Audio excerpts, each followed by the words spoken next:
নবীগণদেরকে মহান আল্লাহ ইমাম হুসেনের ব্যাপারে সুসংবাদ আগেই দিয়ে দিয়েছে। বলুন সুবহানাল্লাহ, সুবহানাল্লাহ। এই হুসেন আপনারা শুনেছেন, আমিও ঢোকা গাড়ি থেকে নামার সাথে সাথে এসে পৌঁছালাম বাড়িতে। আর আমার যজ্ঞবিজ্ঞ বাবাজি আমার বললেন যে প্রতিবার জালসা জীবনী আমরা শুনে আসছি, কারবালা পর্যন্ত কোন রকম হয়, বাকিটা আর শোনা যায় না। তবে ইনশাআল্লাহ আগামীকাল আপনারা ভরপুরভাবে ভালোভাবে যদি একটু খুব তাড়াতাড়ি আসতে পারেন, যতক্ষণ থাকবেন বসে ততক্ষণ আপনাদেরকে উদ্ধার পর্বত শোনাবো ইনশাআল্লাহ। তবে আজ এই কারবালা থেকে কিভাবে নিজের জীবন যাপনকে বিলিয়ে দিলেন দিনের রাহে, একটু শুধু আপনাদের মাঝে ইশারা দিয়ে আমি বেরিয়ে যাব। আপনারা সকলে জানছেন, জীবনী শুনে আসছেন, আমি বেশি বিস্তারিত খুলে আপনাদের সামনে বলবো না। আর এক রাতে বলে শেষ করা সম্ভবপর নয়। 5-7 রাত যদি করা যায় তা হতে গেলে মোটামুটি করে কমপ্লিট করা যাবে, তবুও সম্পূর্ণ শেষ হবে না। এমনকি সারা জীবন যদি ইমাম হাসান ও হোসেনের জিন্দেগানি বলা যায়, জিন্দেগি শেষ হয়ে যাবে কিন্তু জীবনী শেষ হবে না। এই হুসেন আপনারা শুনেছেন যে ইমাম হুসেন রাদিয়াল্লাহু তাআলা আনহুকে সোনার মদিনা ছেড়ে চলে আসতে হয়েছিলেন মক্কাতে।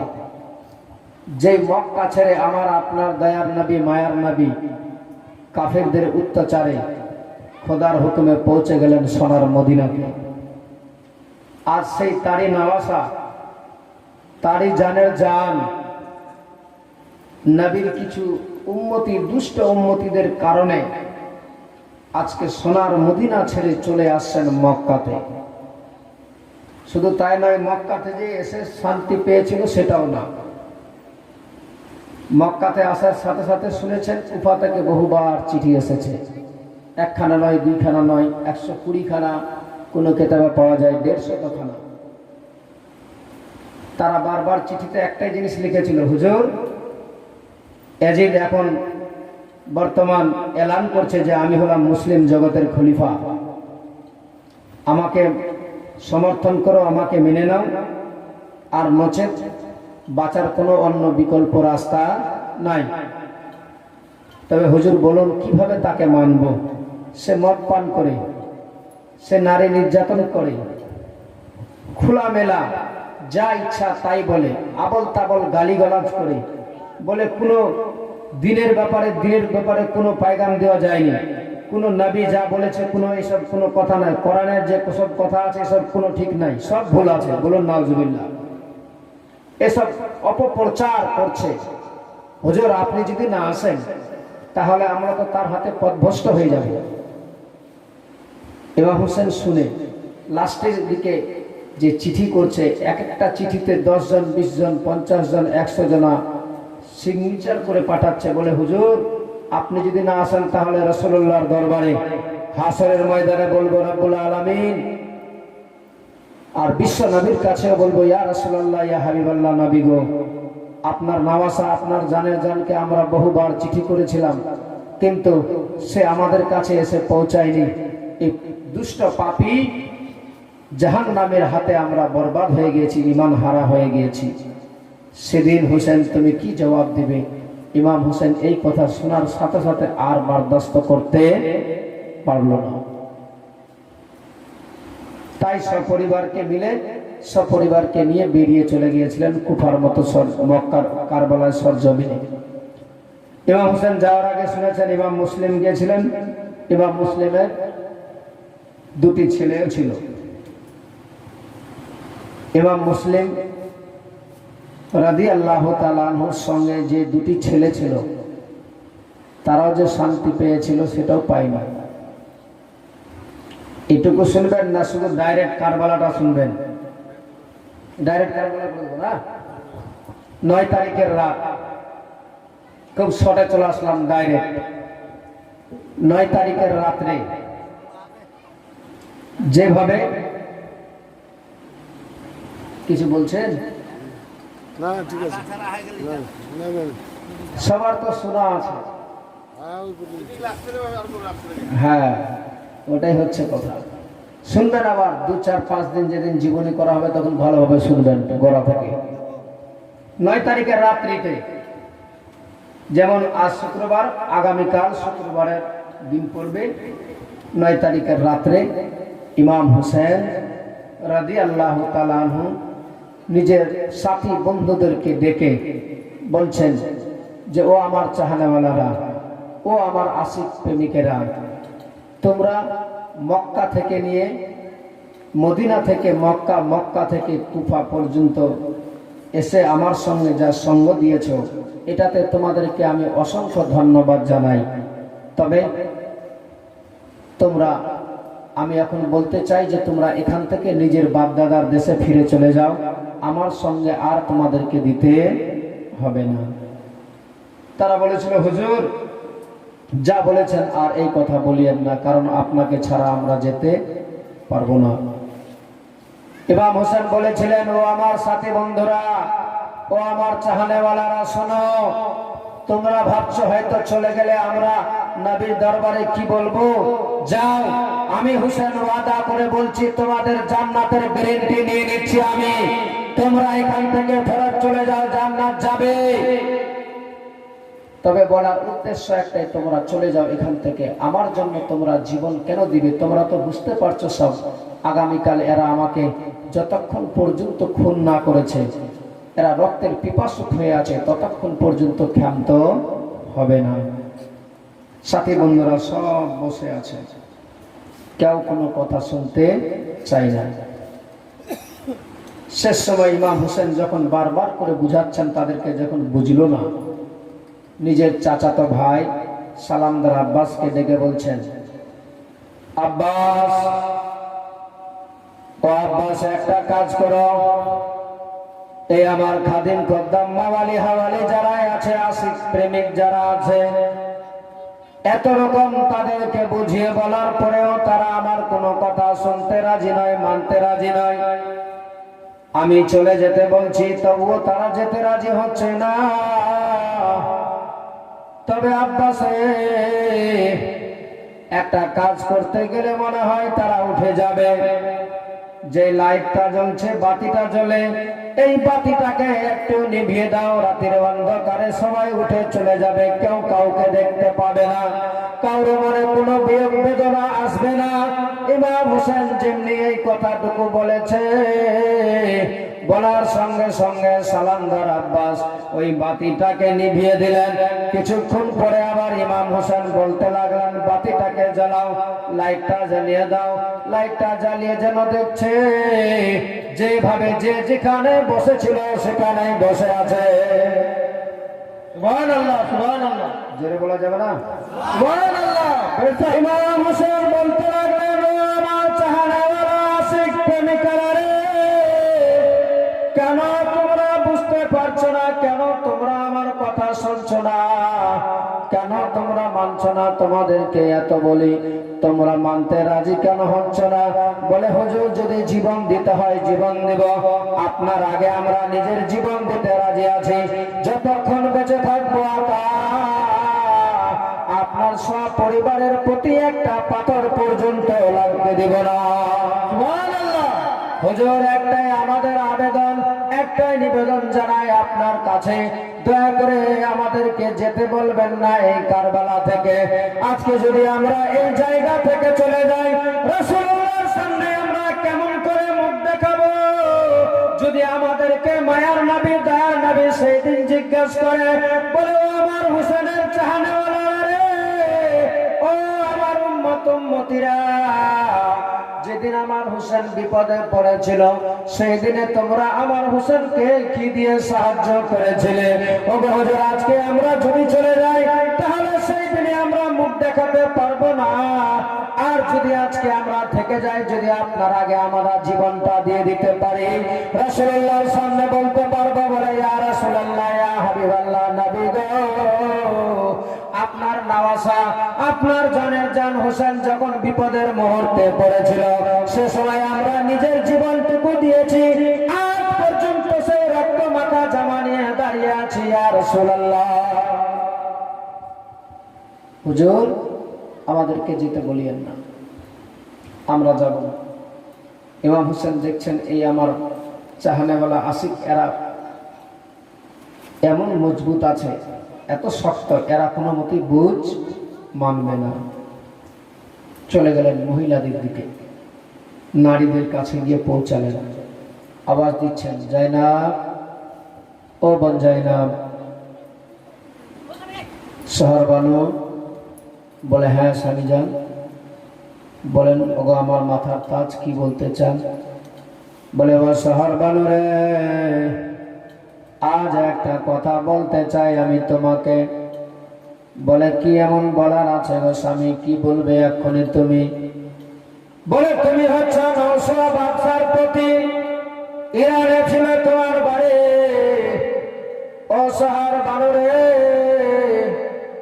তোমার সঙ্গে আমার বিবাহর পরে তুমি আমার সঙ্গে চলতে চলতে দিনের রাহে, দিনের মধ্যে ঢুকে যাওয়ার সাথে সাথে সমস্ত কিছু ভুলে গিয়েছ রাজ দরবারকে। যে সোনার চামচে খেয়ে তোমার অভ্যাস, যে সোনার প্লেটে খেয়ে তোমার অভ্যাস, সব ভুলে গেলে শহর বানু রে। আজ আমি তোমার প্রতি অনেক খুশি হয়ে গিয়েছি, তবে একটা কথা বলতে চাই, আজ তুমি যদি পারো এখান থেকে চলে যাও নিজের বাপদাদার দেশে, আমি হোসেন তোমাকে নিজের মন থেকে বিদায় দিচ্ছি। ইমাম হোসেনের সামনে সে সময় ওই মেয়েটা শহর বানু বলে, ওগো আতা, ওগো আমার মাতার তাজ যা বলেছেন আর এই কথা বলিয়েন না।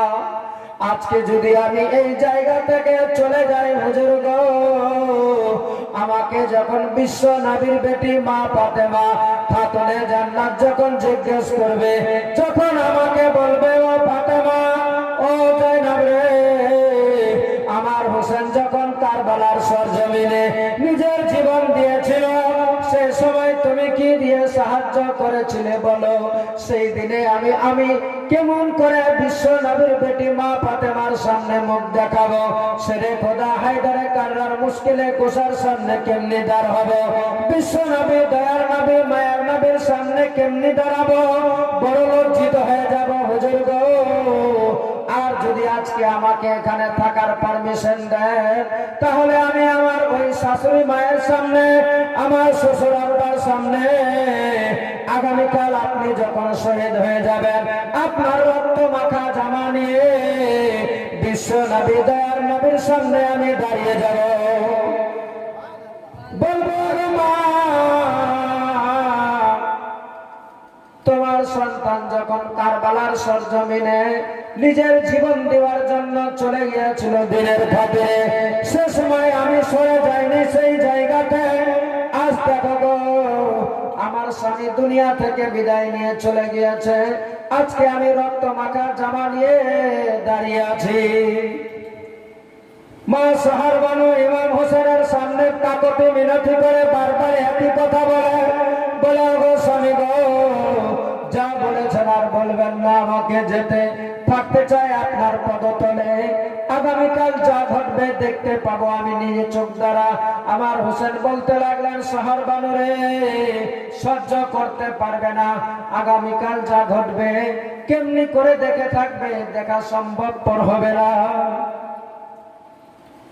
ইমাম হোসেন বোঝাচ্ছেন, শহর বানু বুঝ মানল না, নিজের বোন জাইনাবের কাছে বলে, বোন জাইনাব, একটা কথা বলতে চাই যে তোমাকে, তোমরা আজকে আমার সঙ্গে এসে পৌঁছলে, এই মুহূর্তে বিপদের কাছে, বিপদের জায়গায় পৌঁছে গেছো। আমি বলতে চাচ্ছি, তোমরা এখন এই মুহূর্তে রাতের অন্ধকারে চলে যাও নিজের বাপদাদার দেশে মক্কা মদিনাতে। মা জাইনাব বলেছিল, হোসেন, আমার বিশ্ব নবী, দয়ার নবী, মায়ার নবী যা আমাকে দায়িত্ব দিয়েছে, আমার মা ফাতেমা খাতুনে জান্নাত যা বলে গিয়েছে, আজকে যদি আমি চলে যাই তাহলে আমার কথাগুলো সব অবমাননা করা হবে, আমি বিশ্ব নবীর কাছে আমার মা ফাতেমার সামনে কেমনি করে মুখ দেখাবো? আমাকে বলা হয়েছে যাবে তুমি কারবালাতে, তোমার চোখের সামনে সবাই শহীদ হয়ে যাবে, তোমার চোখের সামনে সবাই ছটফট করে মারা যাবে, লাশ অবধি তুমি নিজে সব পরিবারকে নিয়ে চলে যাবে। এই কারবালা থেকে তোমাকে যেতে হবে ইয়েজিদের দরবারে, সেখানে তোমাকে রেহাই করা হবে না, রাস্তাতে শিকল বেঁধে রাস্তার মধ্যে তোমাকে নানা ধরনের কষ্ট বেদনা সহ্য করতে হবে, এত কিছু অতিক্রম করে যেতে হবে আমার ওই ইয়েজিদের দরবারে।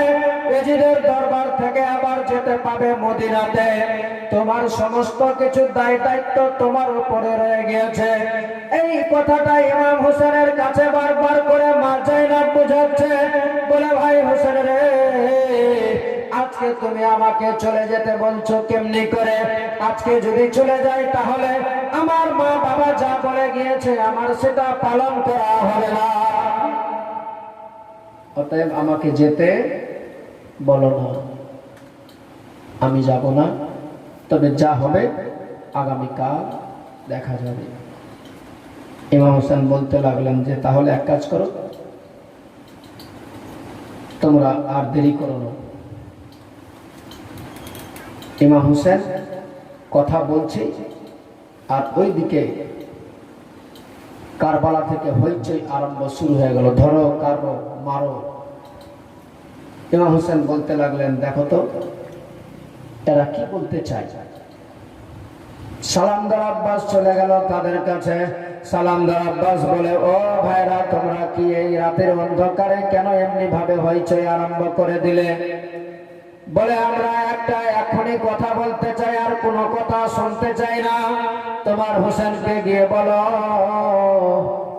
যদি আজকে ভালো চাই তাহলে ইয়েজিদকে মেনে নিতে বলো, নচেত এখনই এই রাতের অন্ধকারে আমরা যুদ্ধের জন্য প্রস্তুত আছি। সালামদার আব্বাস চলে আসলেন ইমাম হোসেনের কাছে, বলে, ওগো হুজুর, এই রাতের অন্ধকারে এক্ষুনি তারা যুদ্ধের জন্য প্রস্তুত হয়ে গিয়েছে। ইমাম হোসেন বলতে লাগলেন, কেন তারা বুঝ মানতে চায় না? বলে, হয় আপনাকে তাকে মেনে নিতে হবে, নচেত যুদ্ধের জন্য এক্ষুনি রেডি হতে হবে। ইমাম হোসেন বলতে লাগলেন, ও আব্বাস, যাও যাও, তাদেরকে গিয়ে বলে দাও মৃত্যুকে তো সমর্থন করা যাবে না, তবে যদি যুদ্ধ করতে হয় আগামীকাল দেখা যাবে, এই রাতটুকু শুধু আমাকে সময় দিতে বলো। তারা শোনার সঙ্গে সঙ্গে সালামদার আব্বাস চলে গেল তাদের কাছে, বলে, ও 22,000 সৈন্যর লোকেরা রে, তোমরা ভালোভাবে জানো, তোমাদের সব জানা, তোমাদের সব মানা, যে আজকে তোমরা যেই জায়গায় দাঁড়িয়ে আছো অসৎ জায়গাতে, যে হোসেন যেই জায়গায় দাঁড়িয়ে আছে সব সঠিক জায়গাতে দাঁড়িয়ে আছে। যদি জীবন দিতে হয় জীবন দিতে রাজি আছি, কিন্তু তোমাদের মতো মৃত্যুকের হাতে হাত দিতে রাজি না। তোমাদেরকে একটা কথা বলতে চাই, একটুকা শুরু আজকে এই রাতটুকু আমাদেরকে সময় দিয়ে দাও। তারা বলছে, এই রাতটাই তো ঠিক আছে, যাও। সালামদার আব্বাস চলে আসলেন, এসে পৌঁছেছেন। ইমাম হোসেন বলছেন যে তোমরা আজকে এই রাতটুকু কাজে লাগাও। কিসের জন্য রাত টাকা চেয়েছিলেন? গল্প গুজব করবেন বলে না, একমাত্র মালিকের হাতে কি? খোদাকে রাজি করার জন্য, খোদার ইবাদত করার জন্য রাতটা সময় নিয়েছিলেন। রাত্রিবেলায় সকলকে বলছে তোমরা কোরআন তেলাওয়াত করো, নামাজ পড়ো। আজকে এই রাত জীবনের শেষ রাত, যত পারো মন ভরে খোদাকে রাজি করে নাও। আর আগামীকাল আমাদের জীবনে, আর এই রাতটাই হচ্ছে আমাদের জীবনের শেষ রাত। ইমাম হোসেন রাদিয়াল্লাহু তাআলা আনহু এই কথাগুলো বলছেনই, আর আবার প্রতিটা খিমার মধ্যে ঢুকে ঢুকে দেখছেন যে কে পড়ছে। কারণ 3 দিন ধরে তাদের জন্য তো দানা পানি সব বন্ধ হয়ে আছে, এমনিতেই ক্লান্ত হয়ে পড়েছে। তারপরেও ইমাম হোসেন চাচ্ছেন যেন এই জীবনের যে শেষ রাতটুকু আছে, এই রাতটা যেন ফালতু একটা মিনিট যেন বরবাদ না হয়ে যায়। যার ফলে ইমাম হোসেন গিয়ে দেখছেন যে কারা নামাজ পড়ছে, কে তাসবিহ করছে, কে কোরআন পড়ে। দেখছেন গিয়ে যে মা শাহরবানু কোরআন শরীফ তেলাওয়াত করতে করতে তন্দ্রা চলে এসেছে, একটু ঘুম চলে এসেছে। দেখছে যেন স্বপ্নে যোগে বিশ্ব নবীর বেটি মা ফাতেমা খাতুনে জান্নাত কারবালার সরজমিনে নিজের আঁচল দিয়ে ঝাড়ু লাগাচ্ছে। বলুন সুবহানাল্লাহ। শাহরবানু জিজ্ঞেস করেছিল, বলে ওগো মা, তুমি আজকে এই কারবালার সরজমিনে ঝাড়ু কেন লাগাচ্ছ? মা কে তুমি? মা আমি তো চিনতে পারলাম না। ইমাম হোসেনের মা হযরতে ফাতেমা রাদিয়াল্লাহু তাআলা আনহা খাতুনে জান্নাত বলতে লাগলেন, ওগো মা, তুমি আমাকে চিনতে পারছো না কেন গো মা? আমি হচ্ছি হোসেনের মা, তোমার শাশুড়ি মা ফাতেমা। ইমাম হোসেনের স্ত্রী শাহরবানু সেই সময় বলেছিল, ওগো মা, এই কারবালার সরজমিনে কেন গো, কেন এমনি করে ঝাড়ু লাগাচ্ছ গো মা? সে সময় বলেছিল, শাহরবানু রে, আগামীকাল দেখতে পাবে আমার হোসেন তোমার স্বামী এই জায়গাতে দিনের রাস্তাতে খোদাকে রাজি করার জন্য ঘোড়া থেকে পড়ে ছটফট করবে। যার জন্য আমি এই ধুলোগুলো সাফ করে দিচ্ছি, পাথর কাটা যেন না থাকে। কারণ আমার হোসেনের সিনার মধ্যে সারা বডিটাকে 72 খানা তীর লেগে সারা বডিটা ছিন্ন ভিন্ন হয়ে যাবে। তারপরেও আমার হোসেন যেন মাটিতে পড়ে যেন কষ্ট না পায়, পাথর না লেগে যায়। যার ফলে আমি নিজের আঁচল দিয়ে ঝাড়ু লাগাচ্ছি। হঠাৎ করে ঘুম ভেঙে গেল, চোখ খুলে গেল। খুলে যাওয়ার সঙ্গে সঙ্গে মা শাহরবানু ইমাম হোসেনের পাশে গেল, কানে কানে মুখ লাগিয়ে বলতে লাগলেন, হুজুর গো, আজকে আমি এই স্বপ্নটুকু দেখলাম, এর মানেটা কি? আমার হোসেন আকা বলতে লাগলেন, শাহরবানু রে, যা যা তুমি দেখেছো আগামীকাল সব নিজের চোখ দ্বারা দেখতে পাবে। আমার মা চলে এসেছে কারবালার সরজমিনে। সকাল বেলায় যাব আমি কারবালার সরজমিনে, দেখতে পাবে নিজের চোখ দ্বারা যা ঘটবে। ফজরের আজান হয়ে গেল, মুয়াজ্জিন আজান দিয়ে দিল, নামাজ আদায় হয়ে গেল। সর্বপ্রথমে ইমাম হোসেন ঘোড়ার উপরে চেপে পৌঁছে গেলেন ওই 22,000 সৈন্য লোকের কাছে। কারবালার সরজমিনে পৌঁছে গিয়ে বলছে, ও 22,000 সৈন্য লোকেরা রে,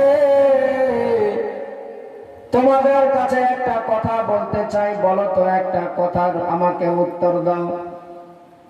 আচ্ছা বলো তো, আমি যে হোসেন, আমার মায়ের নাম কি ফাতেমা নাই? আমার বাবা, যেই বাবার নাম হযরতে আলীর নাম নেওয়া হয় খুতবাতে, সেই শেরে খোদা আলী কি আমার পিতা নয়? যে বিশ্ব নবী, মায়ার নবী, দয়ার নবীর আজকে তোমরা কলমা পাঠ করেছো, সে কি আমার নানা নয়? আজকে তোমরা জানার পরে, বোঝার পরে কেন এমনি করে আমার সঙ্গে এই দুর্ব্যবহার করছো গো? তোমরা কেমন করে রাসূলুল্লাহর সামনে মুখ দেখাবে? আমার বিশ্ব নবীর সামনে কেমনি করে কথা বলবে? যখন আমার ইমাম হোসেন ওই কারবালার সরজমিনে বয়ান রেখেছিলেন, বক্তব্য দিচ্ছিলেন, ইমাম হোসেনের বক্তব্য শুনে অনেক চোখে, অনেক লোকের চোখ দিয়ে পানি টস টস করে বয়ে যাচ্ছিল। অনেকের জোর গলা করে, জোর আওয়াজ করে কাঁপতে লেগেছিল। সবার চোখে যেন দেখতে পাচ্ছে পানি। সেই সময় ইবনে সাদ চিৎকার করে বলেছিল, হোসেন, আজ তোমার কোনো কথা শুনবো না আমরা। এখনই একটাই রাস্তা রয়ে আছে, হয় এজিদকে মানো, নচেৎ যুদ্ধের জন্য প্রস্তুত হয়ে যাও। ইমাম হোসেন বলতে লাগলেন, আমি জানি তোমরা আজকে আমার কেউ কোনো কথা শুনবে না, মানবে না গো, তবে আমার যেটুকু দায়িত্ব আছে সেটা আমি পালন করে যাচ্ছি। কেননা তোমরা এখন পর্যন্ত যদি মেনে যাও, এখনো যদি বুঝতে পেরে যাও, তোমাদের সমস্ত দায়িত্ব আমি হোসেন নিয়ে নিব। তারা বলেছিল, আমরা কোনো কথা শুনতে চায় না, কোনো কথা মানতে চায় না। ইমাম হোসেন বুঝে গিয়েছে, ইমাম হোসেন তো জেনে গিয়েছে এরা মানবে না, শুনবে না। তবু লাস্টের দিকে ইমাম হোসেন বললেন, আমার যা দায়িত্ব ছিল সেটা আমি পালন করে নিলাম। যেন তোমরা আমার বিশ্ব নবীর কাছে বলতে না পারো যে ইয়া রাসূলুল্লাহ, ইয়া হাবিবাল্লাহ, নবী গো, আপনার নওয়াসা, আপনার জানের জান হোসেন আমাদের সামনে কারবালার সরজমিনে আমাদেরকে বুঝাতে পারেনি, বুঝালো না, যার ফলে আমরা ভুল বুঝার কারণে হোসেনের সঙ্গে এই দুর্ব্যবহার দেখিয়েছি। ও 22,000 সৈন্যর লোকেরা, তোমাদের এই রাস্তা থাকবে না। তোমরা মনে করো না, আমার যা দায়িত্ব ছিল সব কথা তোমাদের সামনে তুলে ধরেছি। মানো এবং না মানো তোমাদের ব্যাপার। ইমাম হোসেন ঘোড়ার উপরে চেপে জোর করে লাগামখানাকে টান দিয়েছে, আবার এসে পৌঁছে গেলেন নিজের খেমার কাছে। পৌঁছে যাওয়ার সাথে সাথে সে সময় তার আগে একটা জ্বলন্ত আগুন তৈরি করেছিলেন। ইমাম হোসেন নিজের সব পরিবারদেরকে নিয়ে খিমার পিছন দিকে একটা লম্বা করে গর্ত খনন করা হয়েছিল, এই জন্যই যে যেন পিছন দিক থেকে কোনো বেঈমান আক্রমণ করতে না পারে। ইমাম হোসেনকে সেই সময় টিটকারি মেরে এক বেঈমান জালিম, ওই জাহান্নামী দুষ্ট বলে, হোসেন, জাহান্নামের আগুনে যাওয়ার আগে তুমি দুনিয়াতে জাহান্নাম তৈরি করেছো, বলুন নাউজুবিল্লাহ। ইমাম হোসেন এই কথাটা শুনে তার অন্তরটা পর্যন্ত ফেটে গেল, মনে বড় দুঃখ চলে আসলো। বলে, যার জন্য কুল কায়নাত সৃষ্টি আজকে তার নওয়াসাকে বলে জাহান্নামে যাওয়ার আগে দুনিয়াতে জাহান্নাম তৈরি করেছে। জালালিতে এসে বলে, রব্বুল আলামিন, মাবুদ মাওলা, এই যে তোমার বান্দা বলে আমি জাহান্নাম দুনিয়াতে তৈরি করেছি, ওগো খোদা তাআলা, এই তোমার বান্দাকে জাহান্নামের আগুনে জ্বালার আগে দুনিয়ার আগুনে তাকে জ্বালিয়ে মেরে দাও। যেমনি এই কথাটুকু ইমাম হোসেন বলেছে গো, বিদ্যুৎ চাইতেও তার খোদার দরবারে দোয়া কবুল হয়ে গেল। সঙ্গে সঙ্গে যে ঘোড়ার উপরে ওই বেঈমানটা বসেছিল, ঘোড়াটা এমন জোরে লাফাতে আরম্ভ করে দিল। ওই ঘোড়া লাফাতে লাফাতে ঘোড়ার লাগামে ওই জালিমের বেঈমানের পা ফেসে গেল। ওই ঘোড়াটা টানতে টানতে ইমাম হোসেনের ওই জ্বলন্ত আগুনে নিয়ে গিয়ে তাকে জ্বালিয়ে পুড়িয়ে শেষ করে দিয়েছে। ইমাম হোসেন বলছে, ও 22,000 সৈন্যর লোকেরা, তোমরা মনে করো না যে ইমাম হোসেন কিছু করতে পারবে না। তোমরা যে ফরাত বন্ধ করে দিয়েছো না, ইমাম হোসেন যদি চাই একটা লাঠি মারতে গেলে দ্বিতীয় ফরাত আবার তৈরি হয়ে যাবে, কিন্তু করবো না। ধৈর্য কাকে বলে, সবুর কাকে বলে, পৃথিবীর মানুষ শিক্ষা পেয়ে যাবে এখান থেকে। তোমরা মনে করো না যে ইমাম হোসেন মজবুরি আছে, কখনো ভেবো না। যেখানে এই কথা বলেছে ইমাম হোসেনের খিমাতেই আছে। আর ওই 22,000 সৈন্যের মধ্যে থেকে যেই হুর বিন ইয়াজিদ, যেই হুর কোহে জিসাম পাহাড়ে ইমাম হোসেনকে সর্বপ্রথমে 1,000 সৈন্যকে নিয়ে আটক করেছিল যে আপনাকে ভিতরে যাওয়া নিষেধ, ওই হুর আমার ইমাম হোসেনের পিছনে 2 ওয়াক্ত নামাজ পড়েছিল। ওই লোকটা যেন দেখতে থরথর করে 22,000 সৈন্যর লোকের কাছে থরথর করে কেঁপে যাচ্ছে। তারা সে সময় বলেছিল, হুর, তোমার নাম ইরানে, তোমার নাম সিরিয়াতে, তোমার নাম প্রতিটা জায়গাতে, কিন্তু এখন দেখতে পাচ্ছি তুমি থরথর করে এভাবে কেঁপে যাচ্ছ কেন? সে সময় হুর বলেছিল, ও 22,000 সৈন্যর লোকেরা, শোনো, আমি দেখতে পাচ্ছি একদিকে জাহান্নাম আর দেখতে পাচ্ছি একদিকে জান্নাত। ওই 22,000 সৈন্যর লোকেরা বলেছিল, এর মানে কি বুঝতে পারলাম না। বলে, আমি যদি তোমাদের দলে থাকি তাহলে আমাকে জাহান্নামে যেতে হবে, আর যদি হোসেনের দলে যাই তাহলে আমি জান্নাত পেয়ে যাব। তাই চিন্তা করছি, যাই তো যাই, কোন দিকে যাই। লাস্টের ঘোড়ার উপরে চেপে হুর সঙ্গে সঙ্গে ছুটে চলে গেলেন ইমাম হোসেনের দরবারে। ইমাম হোসেন দেখে বলছে, হুর, তুমি? বলে, হুজুর, আকা, বড় অন্যায় করেছি আমি, বড় ভুল করেছি আমি, বুঝতে পারিনি আমি। যদি বুঝতে পারতাম যে আপনার সঙ্গে এই দুর্ব্যবহার করবে, যদি বুঝতাম যে আপনার সঙ্গে এই চরিত্রতা দেখাবে, তাহলে হুজুর আপনাকে আমরা ওখানে বাধা দিতাম না। হুজুর আজকে আমি বড় অন্যায় করে ফেলেছি, হুজুর দয়া করে আমাকে ক্ষমা করে দেন। ইমাম হোসেন বলছেন আনতা হুরুন, হুর মানে আজাদ, যাও তোমাকে আমি আজাদ করে দিলাম।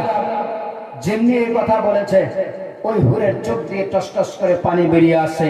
আমার হোসেন বলছেন, বলে হুর তুমি আমার কাছে ক্ষমা চাইলে, আমি তোমাকে ক্ষমা করে দিলাম, ঘোড়া থেকে নামছো না কেন তুমি? বলে হুজুর আমি ততক্ষণ পর্যন্ত নামবো না যতক্ষণ পর্যন্ত মন থেকে না করেছেন আপনি আমাকে ক্ষমা। জোরে বলবেন না? ইমাম হোসেন বলছেন কি করে ক্ষমা, কি করে তুমি বুঝতে পারবে যে মন থেকে হবে ক্ষমা? বলে হুজুর আপনাকে আমি সর্বপ্রথমে কহেছিলাম পাহাড়ে 1000 সৈন্য নিয়ে গিয়ে বন্দী করেছিলাম। হুজুর যদি বাস্তবে আপনি আমাকে অন্তর থেকে ক্ষমা করেন, তাহলে আমি বুঝবো সর্বপ্রথমে কারবালার সরজমিনে আপনি আমাকে দান করে দেন। জোরে বলেন কেমন ছিলেন চাহনেওয়ালা? বলে হুজুর আমি প্রথমে আপনাকে বাধা দিয়েছি, তাই আমি চাচ্ছি সর্বপ্রথমে যেন যেতে পাই আমি কারবালার সরজমিনে। ইমাম হোসেন বলছে যাও, তোমার যখন এত মনের আশা, মনের বাসনা, মনের কামনা খোদা তোমার পূর্ণ করবে। হুর সে সময় নেমে ঘোড়া থেকে নেমে ইমাম হোসেনের পায়ের মধ্যে হাত দিয়ে সালাম করে ঘোড়ার উপরে চেপে 22,000 সৈন্যের মধ্যে ঢুকে পড়লেন। 22,000 সৈন্য একদিকে আর হুর একা একদিকে কচু কাটার মতো কেটে যাচ্ছে, কিন্তু 22,000 সৈন্য একটা লোক হাজার হাজার মানুষের সঙ্গে মোকাবিলা করা সম্ভবপর নয়। তবুও তারপরেও চালিয়ে যাচ্ছে ছুরি, চালিয়ে যাচ্ছে তরবারি, খুঞ্জর চালাচ্ছে, কিন্তু তাদের মধ্যে থেকে এত 22,000 লোক রয়ে আছে। শেষ পর্যন্ত হুর বিন ইয়াজিদকে দুনিয়া ছেড়ে তাকে বিদায় হয়ে চলে যেতে হলো। সকলে বলেন ইন্না লিল্লাহি ওয়া ইন্না ইলাইহি রাজিউন। একেবারে এমন করে সবাই চলে যাচ্ছে হুরের কারবালার সরজমিনে। ইমাম হোসেন কিন্তু বারবার করে সবাইকে বুঝাচ্ছে যে তোমরা কেউ যেও না, কারণ তোমাদের যে কোনো লাভ হবে না। একটাই মূলত উদ্দেশ্য তাদের, আমার রক্তের পিপাসুক হয়ে আছে তারা, আমি যদি চলে যাই তাহলে আর কাউরে যাওয়ার দরকার পড়বে না। অতএব তোমরা আমাকে যেতে দাও, তোমরা কেউ যেও না। ইমাম হোসেন বারবার করে সকলকে বুঝাচ্ছে, কিন্তু কেউ বুঝ মানতে রাজি হচ্ছে না। ইমাম হোসেন দাঁড়িয়ে আছে, কথাই বলছে। মা জাইনাব এসে পাশে দাঁড়িয়েছে। অনেক লম্বা ইতিহাস আছে, শর্ট করে দিলাম। মা জাইনাব এসে দাঁড়িয়েছে, বলে ভাইজান, বলে বোন কি বলতে চাও এই মুহূর্তে তুমি? বলে ভাই